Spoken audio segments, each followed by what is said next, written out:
politically, I'm a person who would like to see justice and equality given to all people in our town. Now, whether you call that a liberal or moderate, whatever you might call it, this is what I would like to do as mayor of the city of Selma. Well, I'm a populist. I think, I grew up in hardships too. The blacks are not the only people that grew up poor. And this Selma, Alabama, the South, or whatever, I came from a family of 6. I was the youngest child. Our father died when I was 4 months old. We grew up on welfare, all of these things. And so I think I can relate to blacks and poor whites. And I think I have the compassion and the interest, and I've worked hard in those areas. So I think I have an understanding of it. At this point, the outcome of the race is anybody's guess because the number of black and white voters is almost the same and a vote along racial lines is predicted. But ward lines recently redrawn by a federal judge don't put enough blacks in one of the Selma wards to satisfy black candidates. And the judge also cut the number of council members in half. Reese says a suit has been filed. We feel that the people in Selma would have better representation if there were 10 men on the council, given the kind of representation to various segments in their particular wards. And this particular plan is the plan that we wish to pursue. And therefore, an appeal was filed.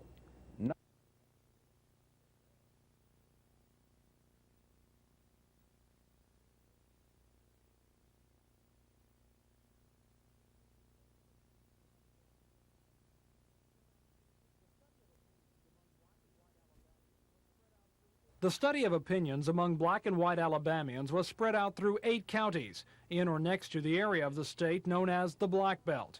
The basic question, why haven't black people made more progress in this part of the state? The report found whites in general tend to blame slow black progress on lack of individual effort by blacks. Blacks, on the other hand, say discrimination, negative white attitudes, and lack of government support are the biggest problems. There were crossover opinions. For example, whites who are looking for work are more likely to recognize discrimination as a barrier to progress. And blacks who make a lot of money tend to say other blacks aren't trying hard enough. The study found that whites in general think government and the white community are both trying to be fair to blacks. If anything, some whites, especially women, feel blacks are moving ahead too quickly. The study found blacks, however, are not nearly as convinced that the white community is sympathetic to their problems. The study concluded, among other things, that while blacks may have to individually intensify their efforts to improve their position, at the same time, the white community will have to try harder to understand how institutionalized barriers can keep the black community from moving ahead. Tom Foreman, WSFA TV News. When Enterprise voters go to the polls next Tuesday, they will see a full ballot. All 6 incumbents have opposition, but what the ballot doesn't tell you is how the makeup of the council would change if some of those challengers are elected. That was much more evident at a campaign forum sponsored by the Enterprise JCs today. In the Plays 4 race, Jackie Thompson is trying to become the first woman ever elected to the city council.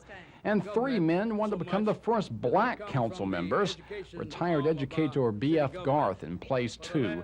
In place 3, Jimmy Jones, who lost in a runoff to incumbent Billy Murdoch 4 years ago. And former school board president Willard Haynes in place 5. This election is also special because of a tax issue on the ballot.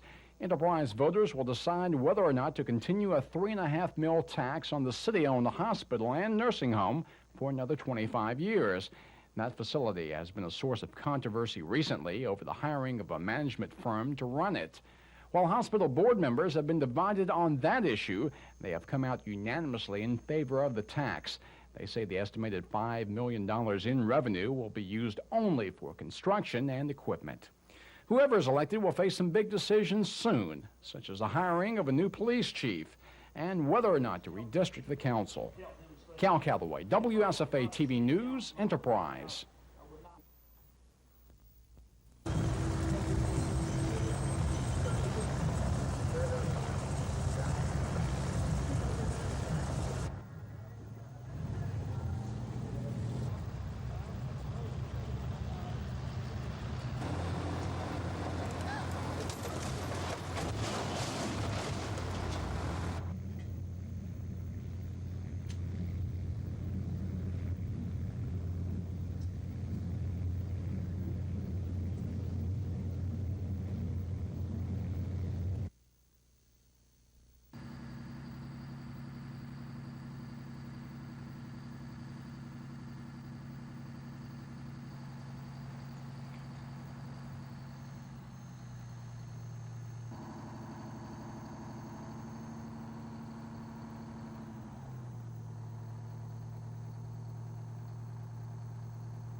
Sunday morning in Selma, and in the campaign headquarters for Mayor Joe Smitherman sat Joe Smitherman, the man who is seeking his 6th term in office. I expect to win. I'm not, but I'm going to work at it, right up until the last minute.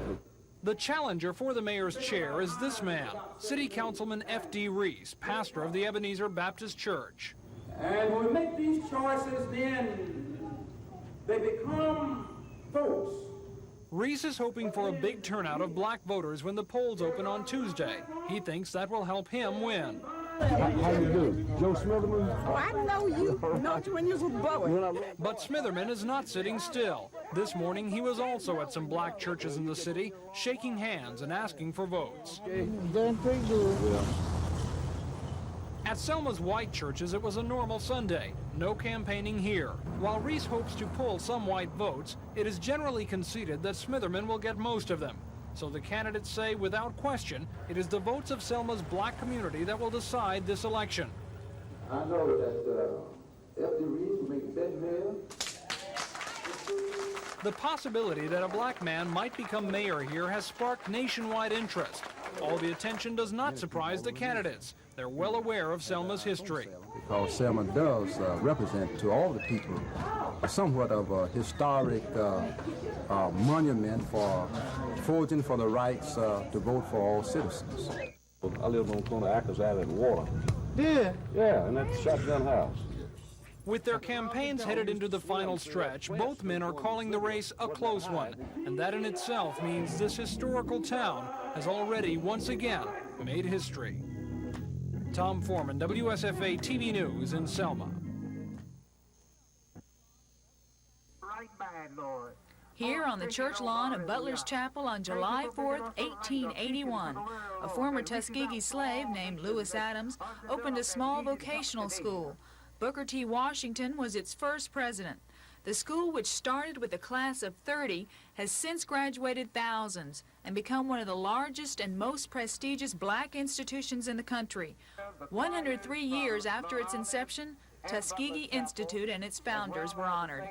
Adams' relatives, including his oldest living descendant, his 90-year-old granddaughter Lily Wilson, stood side by side, members of the Booker T. Washington family, to pay tribute to their ancestors and the institution they founded. Washington's great-great-grandson told the hundreds present that family unity is the key to strength. And I think that we would be less than worthy of being members of this great community if we did not challenge ourselves to continue in his footsteps, not only to lead within the Tuskegee community, but wherever we go, to set the standard of moral leadership, to set the standard of community leadership, and most of all, to set the standard of family leadership, because it is within the bond of the family that we will get our strength.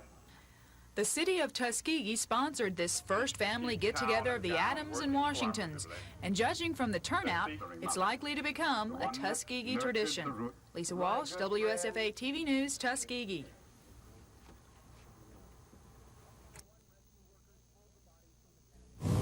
One by one, rescue workers pulled the bodies from the Tennessee River. A total of 18 people had boarded a paddle-driven excursion boat just before noon. 3 of them were crew members. The other 15 were employees of SCI Incorporated, a local computer company. This was to have been an afternoon pleasure trip at company expense. They'd been out only about 15 minutes when a wicked thunderstorm hit. The Weather Service estimates the winds went to 70 miles per hour in a matter of minutes. The storm slammed into the boat from the side and threw it completely over. Rescuers say 11 are dead. Divers say it appeared those on board saw the calamity coming and scrambled for a covered area on the boat. They died with chairs in their hands, trying to smash windows and swim up to the surface after the boat had capsized. Dan Molina, NBC News, Huntsville, Alabama. We start in the first quarter with no score. Philadelphia in red punting to Birmingham. The punt dies in the wind, but Ron Frederick does not call for a fair catch. He fumbles. Philadelphia recovers at the Birmingham 42, one of 5 Stallion turnovers on the game. A few plays later, it's Kelvin Bryant on the carry. He breaks the tackle of Bill Rowe and scores a 2-yard touchdown. The Stars led it 7-0. Kelvin Bryant was awesome this afternoon, rushing for 152 yards. Here on the run, Bryant fumbles the ball, but the ball ends up back in the hands of Bryant. He breaks a tackle at the sideline on his way to a 55-yard run, but wait. Vaughn Mansfield strips the ball from Bryant. The ball heads to the end zone. It appears Chuck Comiskey recovers for a Stars touchdown, but the ball ends up in Birmingham's possession. It's called a touchback.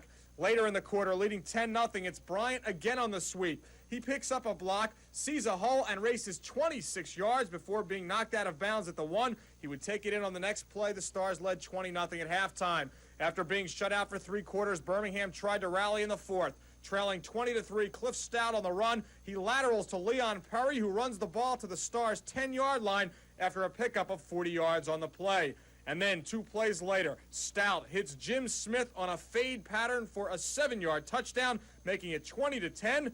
And that's the way it ended. The Philadelphia Stars reached the USFL title game for the 2nd consecutive year, downing Birmingham 20-10. I'm Michael Stone for NBC News.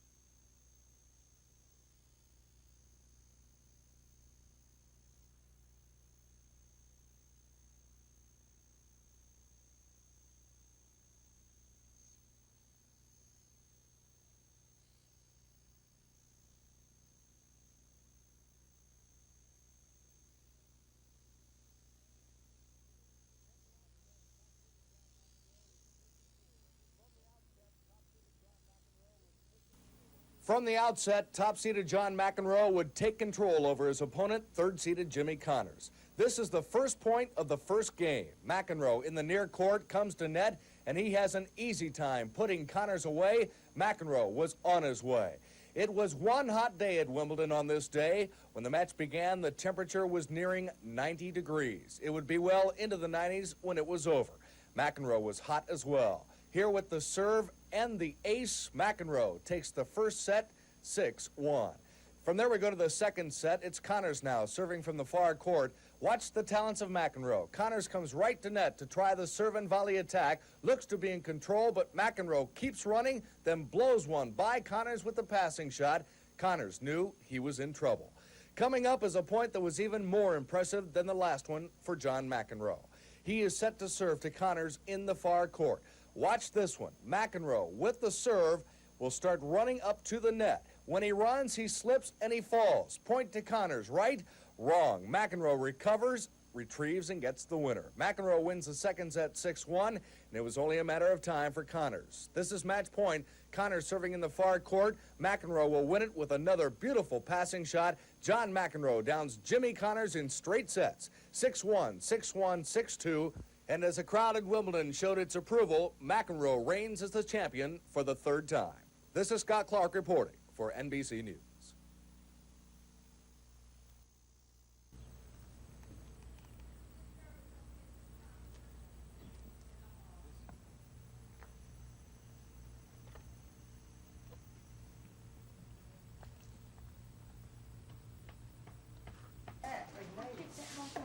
Yes, sir, that's exactly the reason I wanted him in here. I knew that ladder would make it where we could see.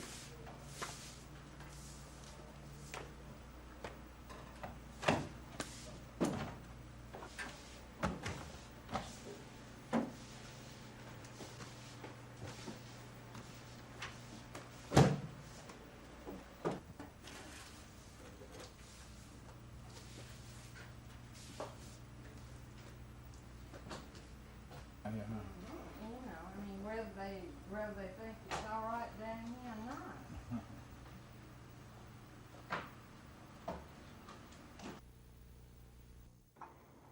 Jeanette Brown is charged with assault in the first degree against an elderly woman who was admitted to a Dothan hospital Friday. Officials say the unidentified woman claimed Brown beat her on numerous occasions at this security home. Houston County District Attorney Tom Sorrell says that the woman is suffering from gangrene on one foot, infected bed sores, welt marks, and bruises. Sorrell says this is only one of several cases of alleged abuse involving Brown's security home. including one he says ended in death. This charge involves only the incident that happened last week, that we became aware of last week, but we are also continuing to investigate other instances. And I've been in contact with other state agencies in Montgomery to see if there's some investigations relating to the conduct of this place can be done. Sorrell says assault in the first degree carries a sentence of 2 to 20 years in prison. Brown's bond has been set at $5,000. Mary Beth Boyd, WSFA TV News, Dothan.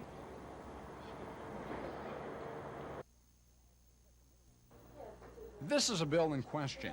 It sets a minimum salary of $1,300 a month for all full-time county law enforcement officers in the state. It also threatens county commissioners with suspension if they fail to follow this. 19 deputies in Houston County are affected by the new law. They've been waiting for their pay raises, but the extra money hasn't come yet. That new law has not set well with the county commission or the county personnel board. It's a personnel board's responsibility to set salaries for county employees, and some officials fear that the new law may have taken away the board's power. If the state is going to be the personnel board, then they want to know it. County Commission Chairman Charles Whitten says the legislature should not set salaries except for elected officials. The commission has asked for a clarification of the new law. We have asked our state association through their attorneys to clarify it for us, and we have not had an answer. I don't see anything wrong with the legislators setting a salary at $1,300 a month if the personnel board will not do it. The sheriff is confident the raises will eventually come through, but for now they remain up in the air. Cal Calloway, WSFA TV News, Dothan.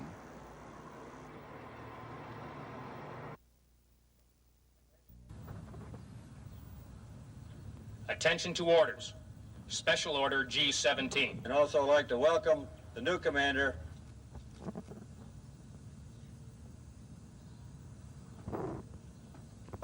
and support and effort and hard work. Distinguished guests, ladies and gentlemen, I consider it a very distinct pleasure and honor. I also never hesitate to tell incoming commanders that that flag also marks an aiming point for any of your enemies. And that's part of being a commander too. And part of the challenge of command is step.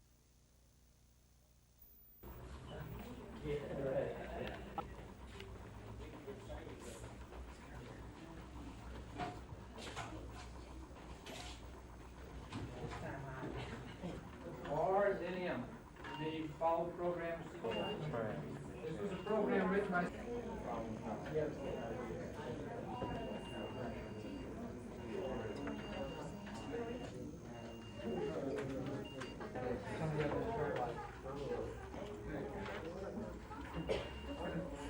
Are you ready for this one? Okay, you just want to look at it. You want to do that thing.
Recently, former President Gerald Ford took time off from the golf course in Palm Springs, California to come to Montgomery long enough to tell the good people of South Alabama how they should vote in the upcoming congressional. New chairs, new business cards. The very same man who continues to vote against doing something about the deficit.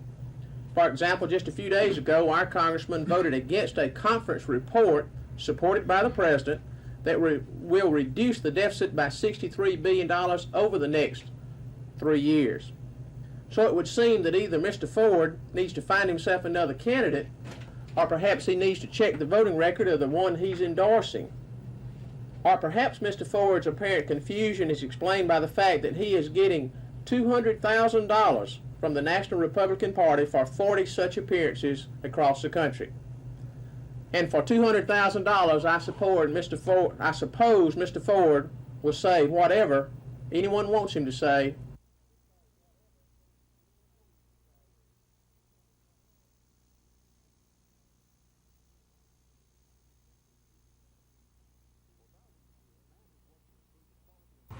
For thousands of years, man has worked to improve the quality and quantity of food and livestock raised on the land. Farming has long benefited from the advent of the mechanical age, and now it's beginning to reap the harvest of the digital microcomputer. Thomas and Debbie Kirkland of Headland, Alabama are just two of a growing number of Alabama farmers using computers to manage farm operations. Thomas says using a computer gives him a much more accurate idea of what his farm can produce, and he says it helps out when he goes to the bank for a loan. It helps, gives them a better idea of what direction our operation is heading in and where we're making money and where we can justify the loan we're taking out. And also it helps us in our marketing decision to show them, we use this in showing them how we're going to repay our operating capital back to them. Today in Auburn, a new microcomputer laboratory is officially open to train Alabama farm families in the latest technology for down on the farm. The facility was paid for partially through a $40,000 grant from the Alabama Farm Bureau Federation. Extension economist Gene Simpson says the computer may have as much impact on farming as the entire industrial revolution. The computer coming onto farms is going to help the overall farm situation by making better managers out of existing management, people who are already doing all they can and who are not doing enough to get the most out of the resources that they have at hand. Simpson says about 150 farms are using computers now, and it may not be too long before others find themselves spending more time sitting behind a computer than behind the wheel of a tractor. Dennis Latham, WSFA TV News, Auburn.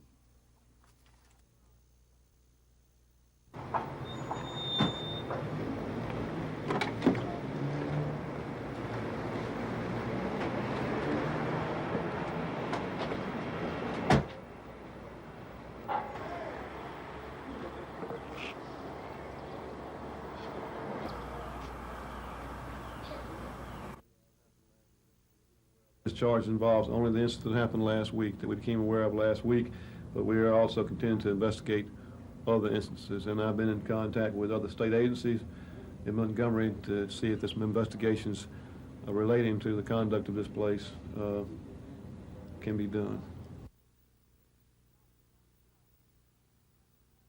He's competent on his job, and about the time we get him trained, then private at $35,000 for the decade committee, and the other one is. And I don't think that any state government should be into the waste business. I think it should be handled by private enterprise, and I think that the businesses that generate it should have to pay for disposal. And this is the proper way to do it, but you've got to have good supervision, and this is where government should come in.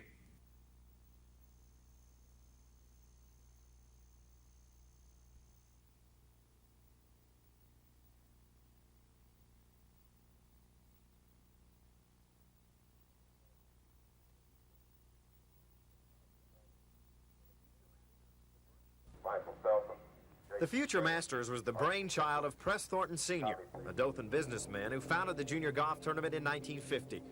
The winner of that inaugural event was Don Kennington. There really wasn't many junior tournaments for boys to play in. So he went to the club here and got them to agree to give them the course for a day. And that's how it started. Of course, in that day, it was a very small regional tournament. There were 46 entries in 1950. This year, more than 600 were taken. The youngest entrant is 6, the oldest 18.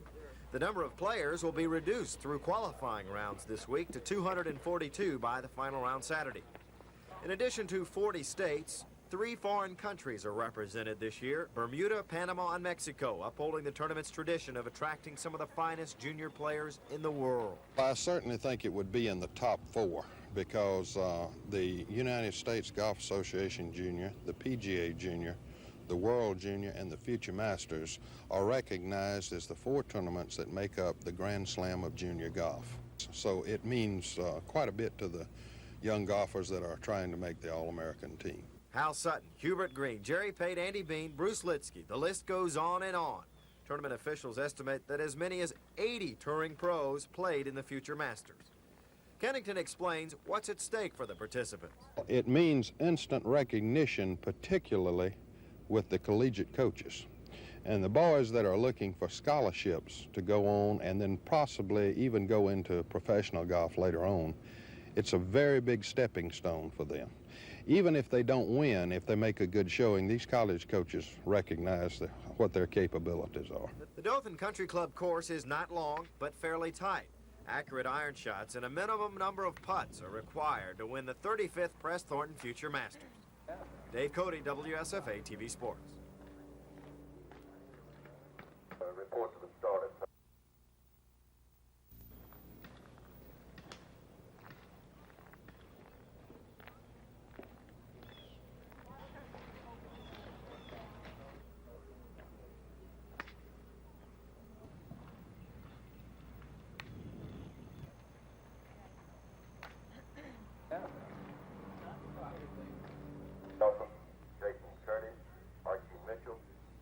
On Tuesday, the 15, 16-year-olds qualify.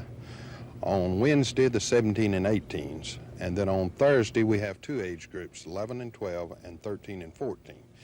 Then the boys that qualify all play on Friday and Saturday. And their qualifying round does count in the tournament. We'd like to have a good crowd because these boys like to have people to watch them play.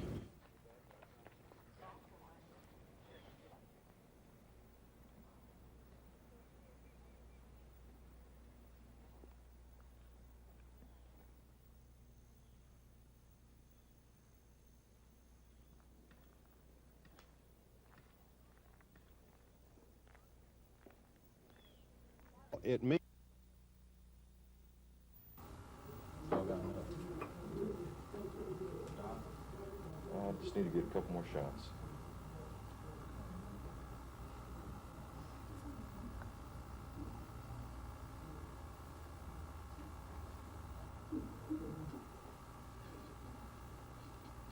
Employees, maintenance department employees, other support service people, food service, laundry. So it's essentially the whole staff, for the most part, except for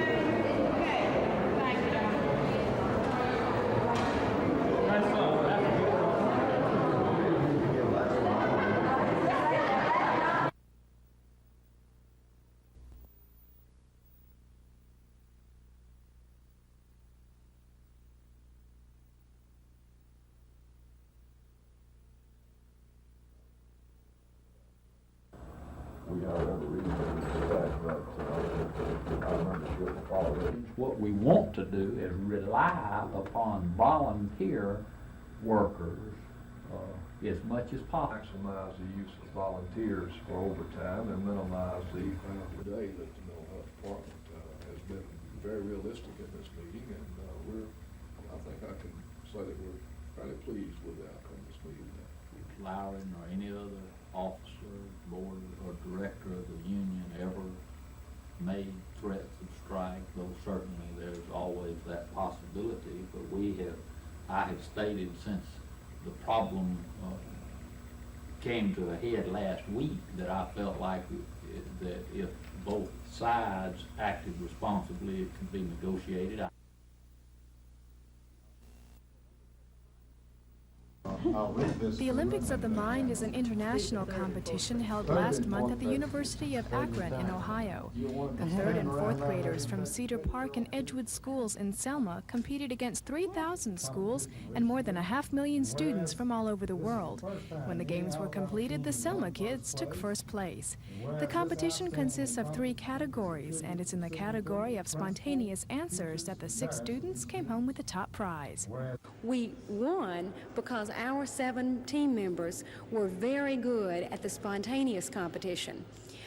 To negate the possibility of any parental or teacher help on this long-term problem, they also do a spontaneous competition on the day of the national event, where they take them into a room behind closed doors with only judges and the young people. They're given a problem and they have a score. Out of a possible 100 points, our team from Selma scored 98.75.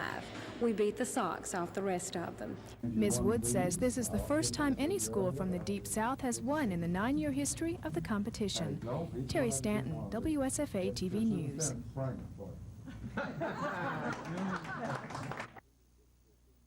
Together, but it's exciting, and I guess, Charlie, it's probably the biggest thing Met's done outside of the Pan Am building. Well, it's a little bigger than Pan Am Is it? even. Well, I didn't realize. Well, that's good. Not so. It's advanced work that brings it to. Yeah. Location really is 25 minutes away from 1,400,000 people, so that's. We're really excited, and it's a great opportunity for us to have an association with people that really know the business and understand it. And I guess Charlie Sayers and his staff have done more creative real estate work in the Southeast than anybody.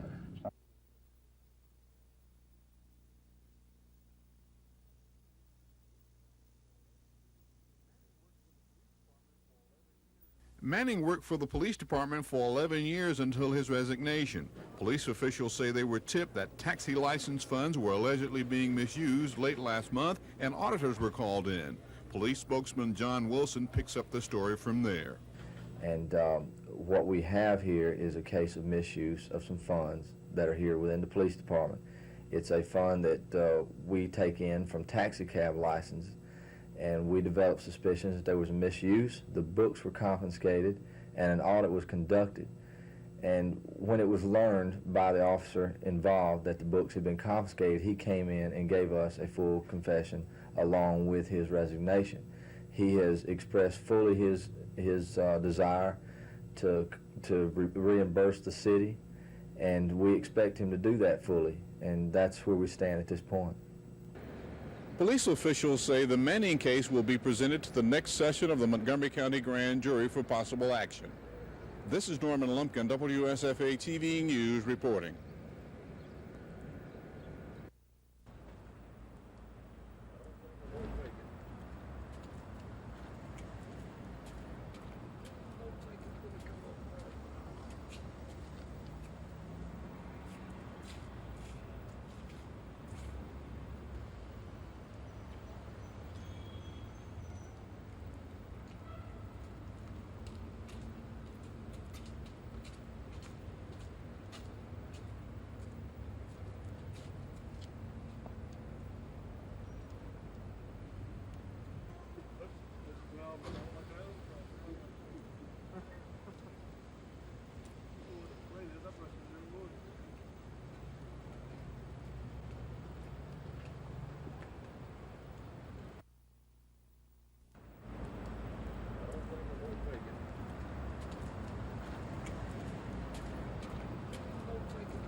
Almost a year after this plane load of cocaine was intercepted at Danley Field, federal prosecutors put the wraps on the case, feeling like they had done well.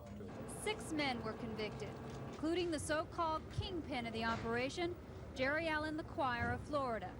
The man sentenced today was crucial to the case. The U.S. Attorney says Ronald DeFranco was the first of the smugglers to talk. His cooperation was the best that I have ever seen. He was a member of the organization, and he did in fact travel from Fort Lauderdale, Florida to Montgomery for the purpose of offloading cocaine. What is his future? Is his life in jeopardy now because of that cooperation? I could only speculate about that. We know that one witness's mother was killed in the case. I think it takes a great deal of courage to come forward and cooperate. Bell hints that even more arrests could come out of the case, but adds the chances of getting more good evidence against 1 or 2 of the so-called money men are slim. Susan Silvernail, WSFA TV News.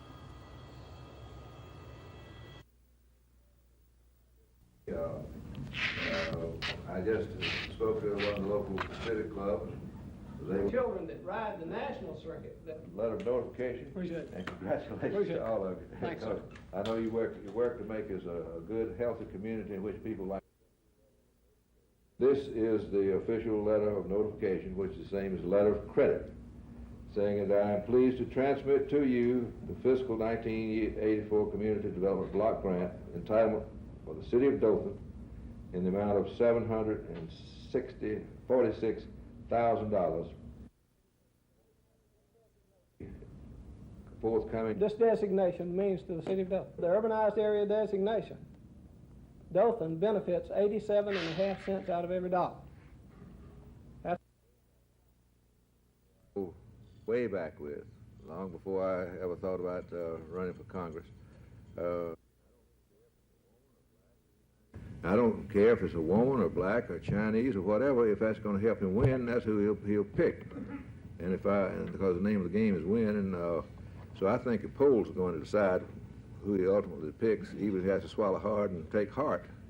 We'll just have to wait and see. And if you don't work on the Hill, you're not intimately acquainted with it. Matter of fact, in the very recent history, things were bad indeed. So it's a real pleasure for me to come and talk to you today.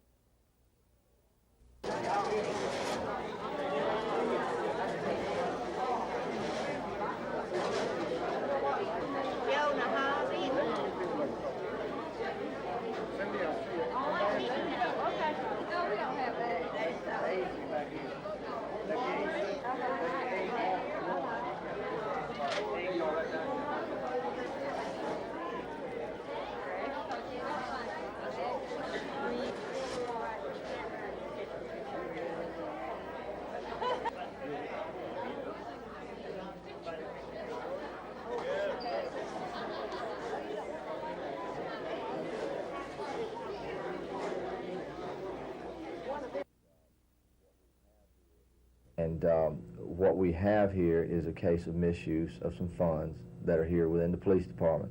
It's a fund that we take in from taxi cab licenses, and we developed suspicions that there was a misuse. The books were confiscated, and an audit was conducted.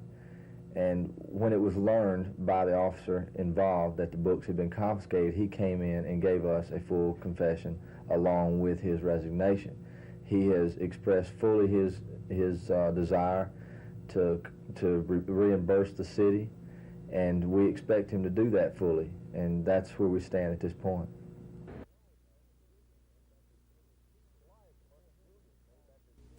July is the month of Julius, named after Julius Caesar.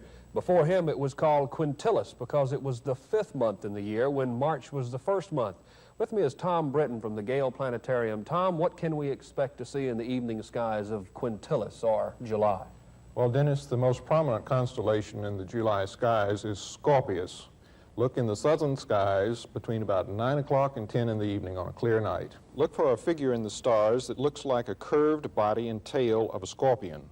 The heart of the scorpion is called Antares and is a supergiant red star with a small blue-white companion star.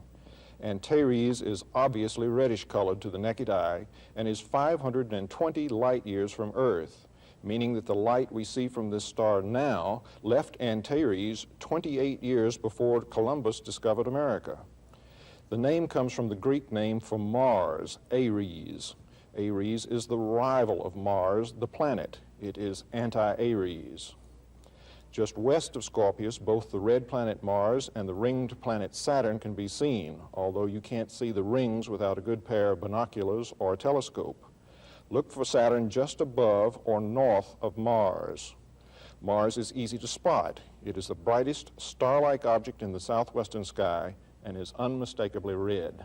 If you're interested in finding out more about seeing stars in July, come to the planetarium here at Oak Park. Dennis Latham, WSFA TV News.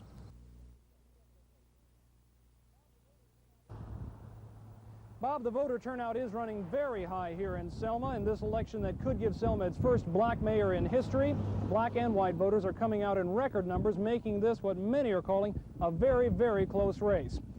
There are a few more than 22,000 people registered to vote in this election. The white voters slightly outnumber the black voters, but it must be remembered that in that number of white voters are included several Indian and Asian voters.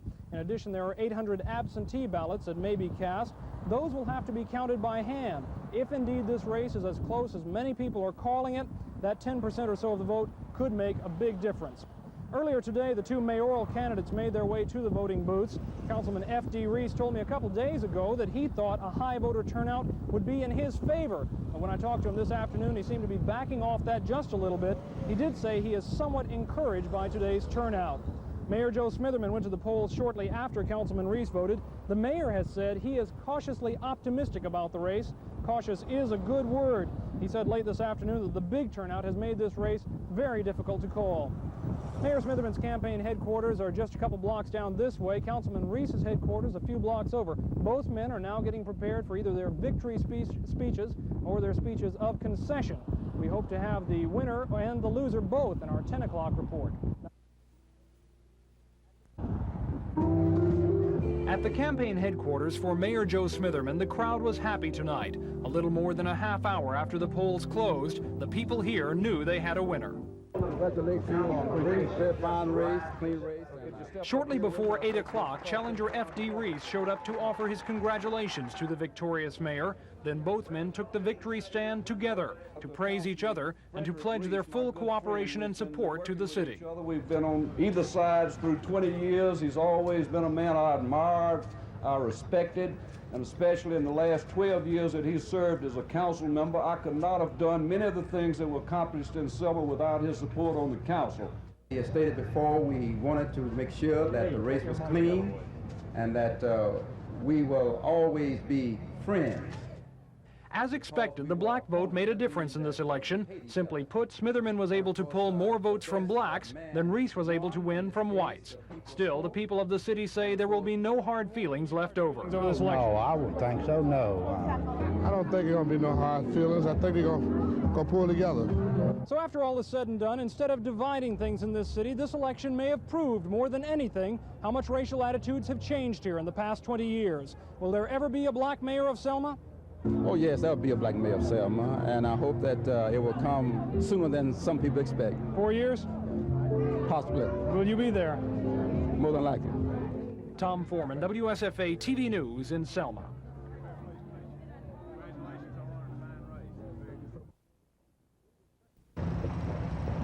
It was Sutton's first look at the Shoal Creek course, which bears little similarity to Riviera in Los Angeles, where he won the PGA Championship last year. Neither player seemed interested in keeping a score. They seemed more concerned with those little nuances in each of the greens that can save a stroke next month when it really counts. Sutton did seem quite taken with the Shoal Creek course. I think the golf course is very fair. It's going to be very demanding at the same time, and like I said, it's going to be a good ball striker's golf course. Does this have the Jack Nicklaus stamp on it? Well, I can see tendencies of Jack's courses, although I don't see as many tendencies. I think everything's fair. I mean, they're going to give you, every place has a little room to work with. And, you know, the par three, the first par three on the back nine, I know the back right pin placement's going to be probably on Sunday. And Even if you shoot for the pin, there's a little bit of room back there, but at the same time, there's a little ditch back there. So there is the adversity, but at the same time, there is the fairness of having the room. Several times, Gardner advised Sutton on various shots. He hadn't been around here, and I just told him where to aim on a couple of holes. That some of the holes sort of want to lead you out to the wrong way, so I just made sure that, you know, he knew the proper way to play the hole. Will the pros eat Shoal Creek alive? The opinions seem to differ. I don't think you can take it to a golf course in the world and not have some low numbers. I think that's proven every week. Yeah, the only thing I can say to that is get ready for it. Got the rough growing up a little bit, and pin placements on these greens. A lot of people don't realize how tricky they can be. They get to set them on the corners of the greens, and you get to missing the greens 10 and 15 feet to the right or left of the hole, and it makes for a very, very difficult chip shot.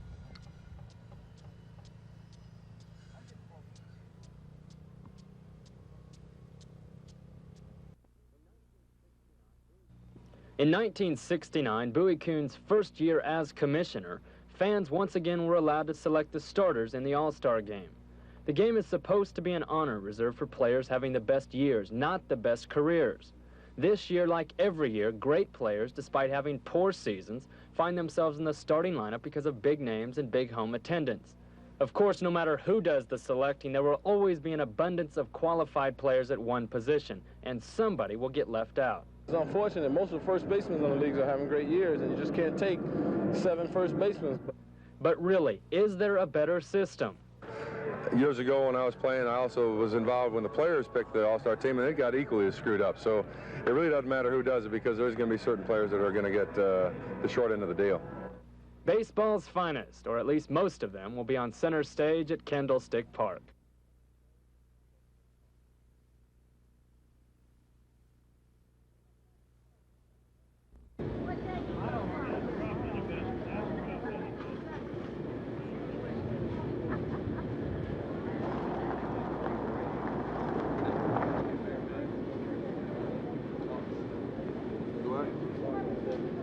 The greens were real nice this morning. You know, they hadn't had all the people on them. Yeah, it was probably an advantage. It was cooler, and we didn't have to wait. That was a big thing. We were the second group off, but the course was in really good shape.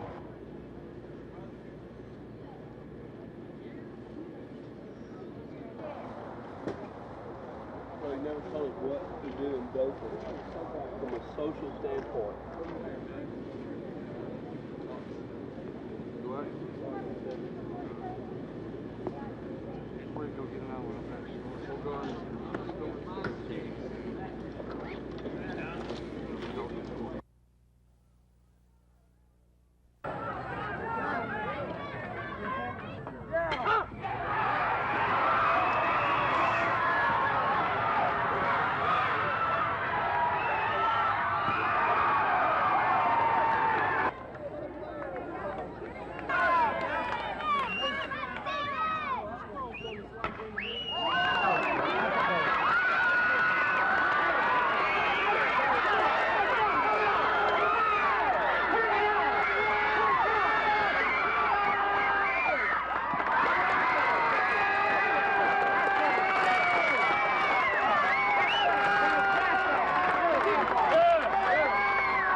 Why do you think some of the area coaches are concerned?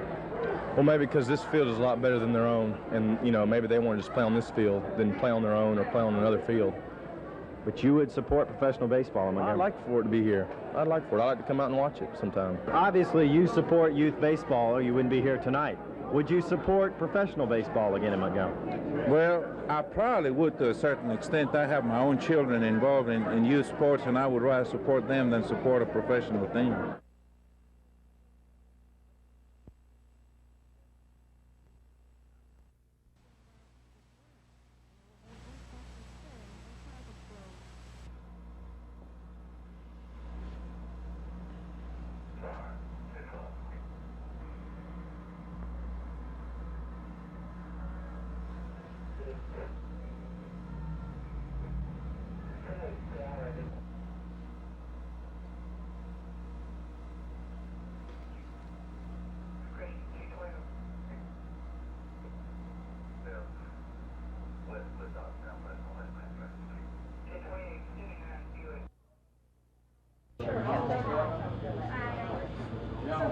and our recreation center, we have all of the facilities and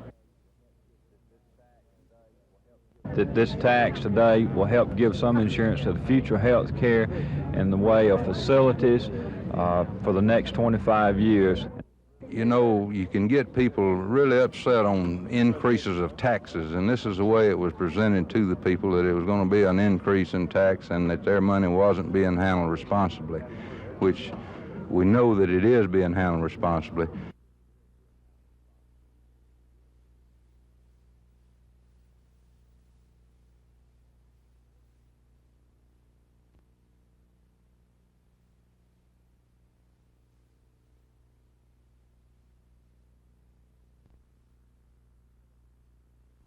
The next target is the farmer.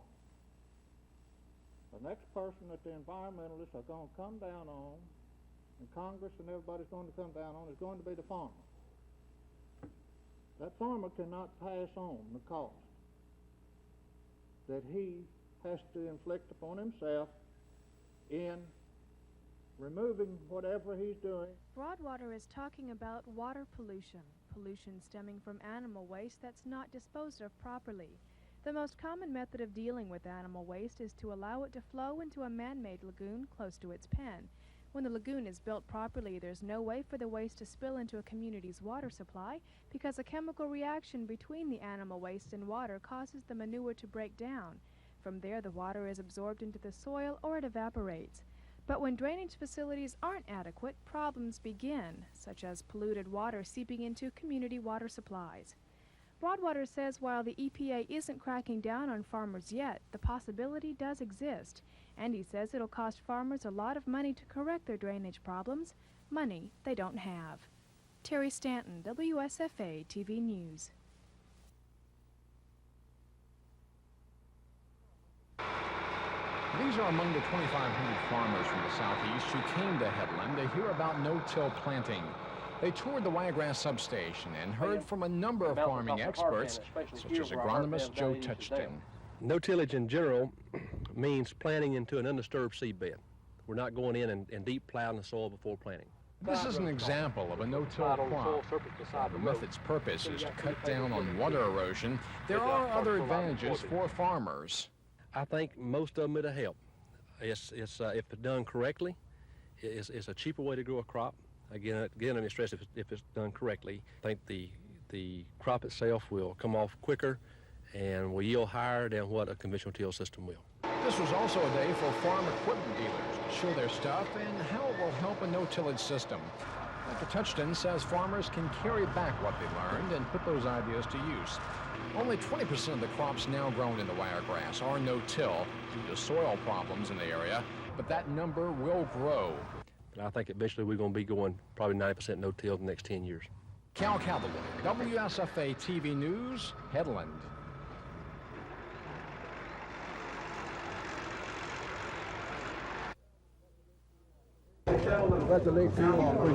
Fine race, clean race. Could you step up here with me? Shortly before 8 o'clock last night, challenger F.D. Reese showed up at Joe Smitherman's campaign headquarters to congratulate the victorious mayor. Then both men made their way to the victory platform to praise each other and pledge their cooperation for the city. Each other, we've been on either sides through 20 years. He's always been a man I admired, I respected, and especially in the last 12 years that he's served as a council member, I could not have done many of the things that were accomplished in Selma without his support on the council. We wanted to make sure that the race was clean and that we will always be friends. Because we were opponents, it doesn't mean that we hate each other. Smitherman's landslide victory was not expected. Before the polls closed, both candidates were still calling the race a very close one. Still, the candidates and the people who came to see them say there will be no hard feelings left over. Tom Foreman, WSFA TV News in Selma.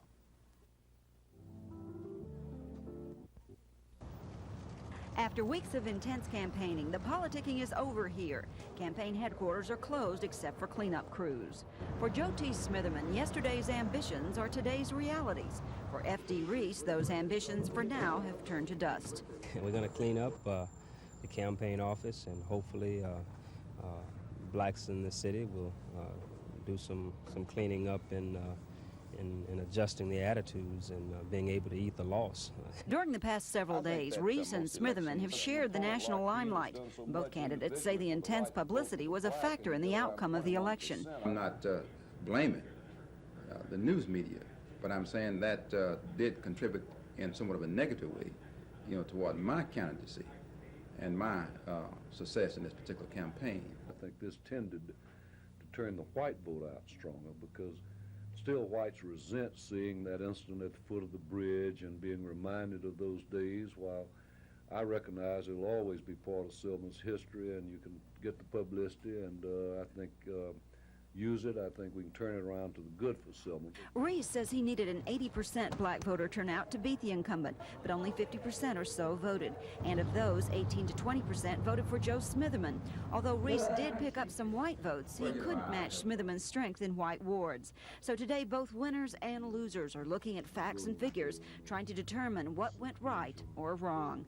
Lynn Sampson, WSFA TV News, Selma.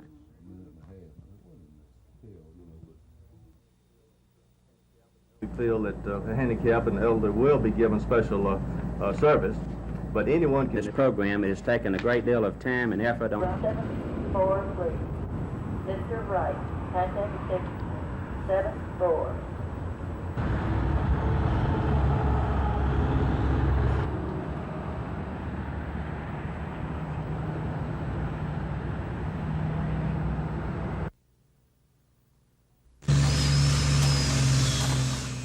Hark what light through yon steel girders breaks, probably a welder's torch, as work on this $13 million theater has progressed from stage door to the front porch.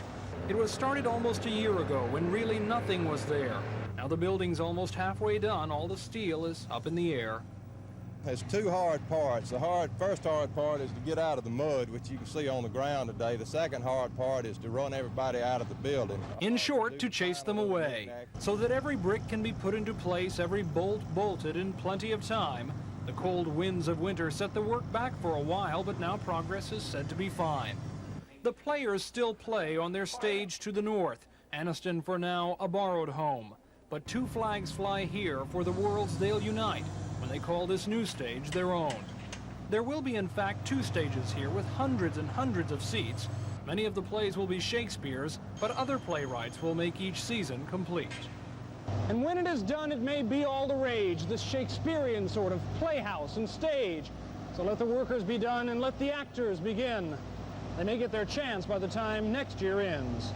Tom Foreman, WSFA TV News. If the members would like to add something, we do have one firm. I personally believe there is a very high likelihood that some are still alive in captivity in Southeast Asia, and until there is a full accounting, I will never rest. All board members. Thank you, sir. Put it up on that. It's cold. That cause goes back to the time of the POW service, and since that time, a 10th one, depression, has been.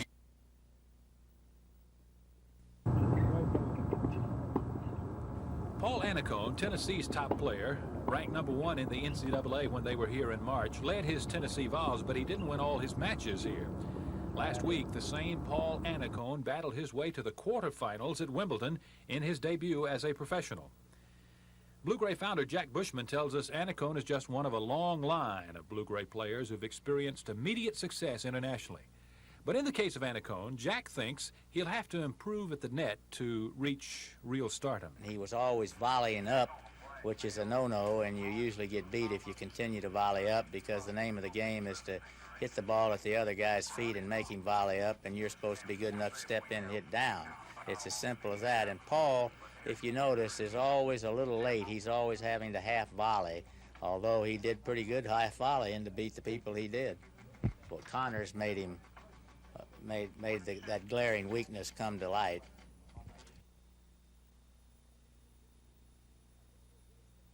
Popular as ever. Aggressive base running accounted for the first run of the game. Steve Garvey of the San Diego Padres singled in the first inning and took second on an error by right fielder Reggie Jackson, who let the ball go right between his legs. Garvey scored when Dale Murphy singled to left, and the throw to the plate was bobbled by catcher Lance Parrish, who was bowled over by Garvey in the process. The National League's lead was short-lived, however, as George Brett tied the game with a towering 400-foot home run to center field in the second inning. Few expected that to be the American League's only run of the game. Montreal's Gary Carter, named the game's most valuable player, cleared the fence in the National League's half of the second to put the National League in front 2-1. Dale Murphy made it a 3-1 game in favor of the senior circuit with a solo shot in the eighth, but Murphy, who had 2 RBIs, lost out by a narrow margin in the MVP balloting to Carter, who came up with his fine defensive play in the third inning to prevent a run. Carter tagged out Andre Thornton at home plate. The fact of being in that clubhouse with all those National Leaguers and being around and surrounded by so many superstars, I think that it's like anybody else. An all-star record 21 batters struck out in the game, including 11 American Leaguers. Fernando Valenzuela, a late addition to the National League team, struck out the side in the fourth. 19-year-old Dwight Gooden of the Mets did the same in the fifth to establish a record 6 straight strikeouts by one team. Today, going to the game, in the bullpen, I wasn't nervous, but, facing the first hitter, then, I was real nervous. And, No balls, 2 strikes the count, and goodbye. Strike 3. Dave Cody, WSFA TV Sports.